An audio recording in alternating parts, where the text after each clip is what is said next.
ए cube plus B cube plus C cube अगर 3abc के बराबर है तो इसकी वैल्यू क्या होगी। अब देखो इस सवाल में आप ऑप्शन में वैल्यू पुट कर सकते हो क्योंकि आंसर कांस्टेंट है।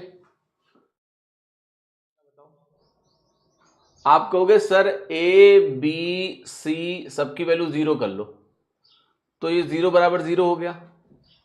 अब ये हो गया 1/1 प्लस z की पावर a, यानी ये z की पावर 0 बनेगा, ये भी z की पावर 0 बनेगा और सारे एक्सप्रेशन ऐसे ही बन जाएंगे। तो इसकी वैल्यू 1/3 आएगी, ऐसे ही 1/3 आएगी, ऐसे ही 1/3 आएगी और आंसर क्या आ जाएगा 1। आपको एग्जाम में इस सवाल को ऐसे ही सॉल्व करना है, समझ रहे हो कि नहीं।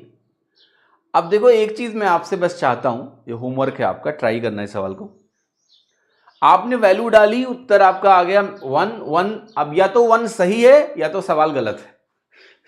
भाई अगर ट्रेडिशनली मैं सॉल्व करूं इस सवाल को और मान लिया ये सिंप्लीफाई ना हो, मतलब ना कटे, 1 ना बने, तो वो सवाल की प्रॉब्लम है, सवाल में गलती होगी, आप में कोई गलती नहीं है। आपका आंसर, आपने एक वैल्यू रखी जो यहां फिट हो रही है, कंडीशन सेटिस्फाई हुई, यहां वैल्यू डाली आपने, अनडिफाइंड का केस नहीं है, आपका आंसर 1 आया। तो या तो 1 सही है या फिर यह सवाल सिंप्लीफाई होकर 1 नहीं देगा, अगर तो वेरिएबल टर्म आएंगे यानी फिक्स वैल्यू नहीं आएगी तो सवाल गलत है।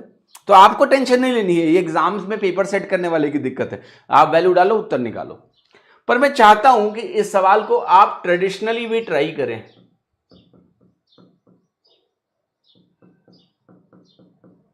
यानी घर जाना और इस सवाल पे थोड़ा मशक्कत करना कि इस सवाल को हम अगर ऑप्शन से ना करें, वैल्यू पुटिंग ना करें, तो क्या इसका उत्तर 1 वाकई में आ रहा है या नहीं। Just try it home, proper तरीके से अलजेब्रा से सॉल्व करने की कोशिश करो। कमेंट करके बताना आया या नहीं आया, फिर मैं आगे आपको इसके बारे में बताऊंगा कि इसको ट्रेडिशनली कैसे किया जा सकता है। ठीक है।